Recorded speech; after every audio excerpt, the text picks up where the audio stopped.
Good morning everyone, তোমরা সবাই কেমন আছো? আমি ভালো আছি। আজকে হলো তোমার মঙ্গলবার। জয় বজরংবলী। তা দুঃখের বিষয় কি বলো তো, আমি একটা প্রোগ্রাম করেছিলাম কিছু একটা কাজের জন্যে।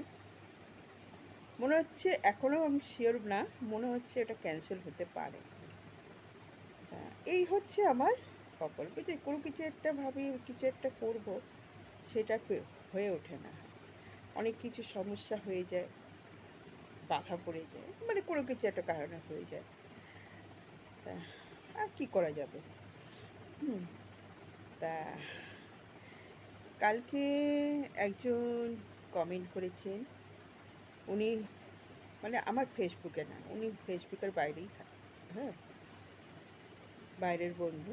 তা উনি হট করে মানে কমেন্টটা করেছেন যে নিজের ঢাক নিজে পেটাচ্ছি। হ্যাঁ, নিজের ঢাক নিজে পেটাচ্ছি, যাক আমি এতটা জানতাম না, তবে ভালো। নিজের ঢাক নিজে পেটাচ্ছি, ভালো। তাতে কি হয়েছে? আপনার তো কোনো ক্ষতি হচ্ছে না, না আমি কারোর ক্ষতি করছি।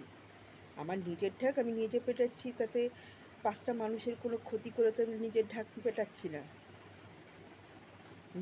নিজের যেটা আমি ভালো মনে করছি, যেটা আমার ভালো, যেটা আমার ভালো হবে, সেটাই আমি করছি। তা আপনার যদি মনে হয় নিজের ঢাকটা না, আমি তো আপনাকে বলছি না। আর আমার ফেসবুকে তো আপনি নেই। আমার ফেসবুক পরিবারে বন্ধু তো আপনি নন, আপনি তো বাইরের লোক। আপনি রিকোয়েস্টও করেননি আমাকে, আর আপনাকে আমি অ্যাকসেপ্টও করিনি। অতএব আপনার কেন গায়ে লাগছে? তার মানে আপনি সেই ধরনেরই ব্যক্তি।